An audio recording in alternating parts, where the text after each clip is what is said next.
नमस्कार दोस्तों, क्या आप जानते हैं कि 2029 के चुनाव में जब आप वोट डालने जाएंगे तो भारत की जो सांसद है ना पूरी तरह से बदली हुई नजर आएगी।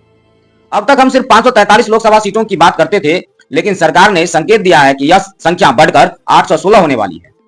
यही नहीं, इसमें से 273 सीट सिर्फ महिलाओं के लिए आरक्षित होगी। आखिर सरकार का यह नया संशोधन बिल क्या है और क्यों दक्षिण भारत के राज्य इस बदलाव से डरे हुए थे?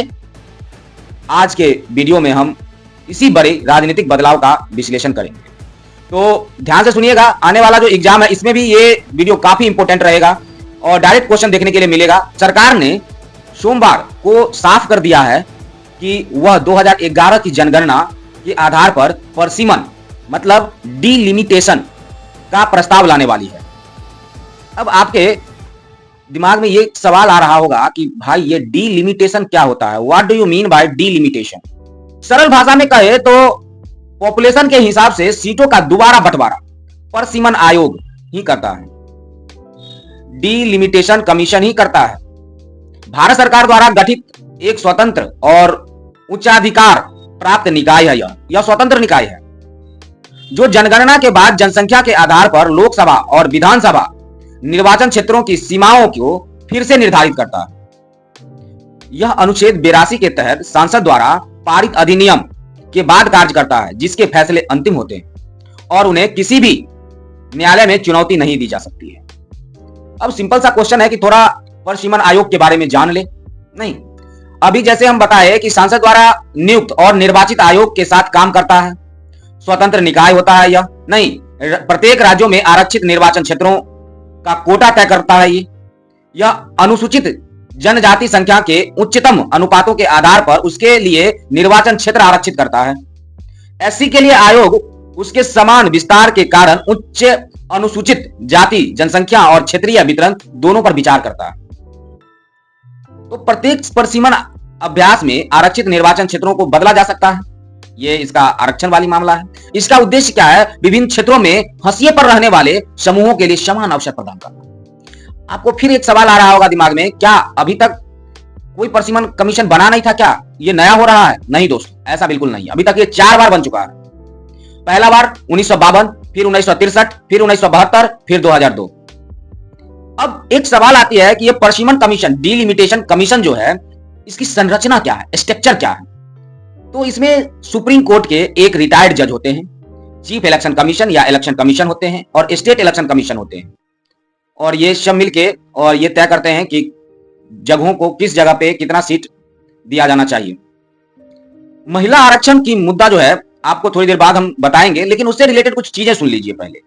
वर्तमान में स्थानीय निकाय सहित उच्च विधायिक निकायों के लिए 106 संविधान संशोधन किया गया था। 106 कॉन्स्टिट्यूशनल अमेंडमेंट एक्ट आया था 2023 में। महिलाओं के लिए 33% सीट रिजर्व करता था ये। तो अगर देखें लोकसभा में तो आर्टिकल 330 ए के तहत 1/3 सीट रिजर्व किया गया महिलाओं के लिए, और राज्य में अगर देखें विधानसभा में तो आर्टिकल 332 ए के तहत रिजर्व किया गया। नहीं, अब ये 15 वर्षों के लिए था, 2026 के बाद लागू होने वाला था, और इसके लिए नारी पंडन अधिनियम बनाया गया था।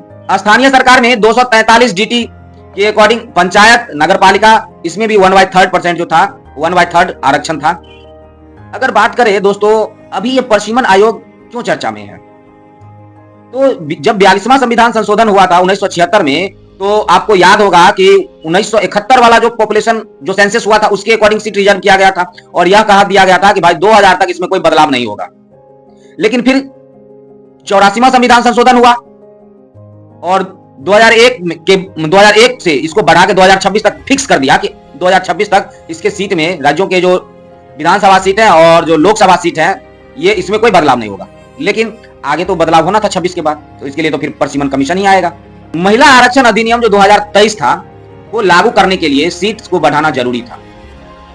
अब योजना यह है कि लोकसभा की सीट्स को सीधा 50% बढ़ा दिया जाए, यानी जो अभी 543 है वो बढ़कर 816 हो जाएगी। अब यहां एक बड़ा पेच था कि तमिलनाडु, केरल, कर्नाटक जैसे राज्यों ने पॉपुलेशन पे कंट्रोल किया, अच्छा काम किया नहीं, और तो उनकी सीट्स कम हो जाएगी। और वहीं अगर उत्तर भारत की अगर बात करें तो उत्तर भारत में पॉपुलेशन ज्यादा है और यहां पे सीट ज्यादा मिल जाएंगे, तो ये तालमेल अच्छा बैठ नहीं पाता, इसलिए दक्षिण भारत के लोग अक्सर इसका विरोध करते हैं। लेकिन सूत्रों के मुताबिक अगर देखें तो सरकार ने बीच का रास्ता निकाला है। ये बीच का रास्ता क्या निकाला? प्रस्तावित संशोधन के तहत सभी राज्यों के बीच सीटों का मौजूदा अनुपात बरकरार रहेगा, मतलब सीटों का जो रेशियो है ना वो वही रहेगा। अब इसका मतलब क्या है? इसका मतलब यह है कि हर राज्य को सीट्स 50% बढ़ेगी। हर एक राज्य का जो सीट है, जो अभी सीट है, उसमें 50% का क्या होगा? बढ़ोतरी की जाएगी, यानी कि जहां पे 2 सीट है वो बढ़ के 3 हो जाएगी। अब ये छोटे राज्य के लिए था, इसी के अकॉर्डिंग बड़े राज्य में भी देखने के लिए मिलेगा। अब इससे होगा क्या? तो इससे किसी भी राज्यों को राजनीतिक नुकसान नहीं होगा। इस पूरे बदलाव का सबसे बड़ा फायदा हमारी आधी आबादी को होगी।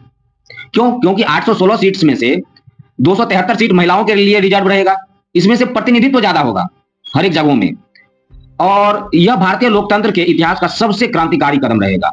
खबर यह भी है कि सरकार या तो इसी सेशन में इसको पास करवा ले या फिर एक स्पेशल सेशन रखे, बातचीत के बाद राष्ट्रपति की स्वीकृति होगी। क्या आपको लगता है कि सीट्स की संख्या बढ़ाना बढ़ती आबादी की समस्या को समाधान कर पाएगी? क्या इसका कोई सही और तरीका हो सकता है, या इसे सांसद और ज्यादा जटिल हो जाएगी? तो आपकी जो भी राय है आप कमेंट बॉक्स में उसको जरूर लिखें, और अगर वीडियो जानकारी पूर्ण लगे तो आप लाइक करें, और अगर चैनल पे नए हैं तो सब्सक्राइब जरूर करें। तो चलिए आज के लिए इतना ही, धन्यवाद।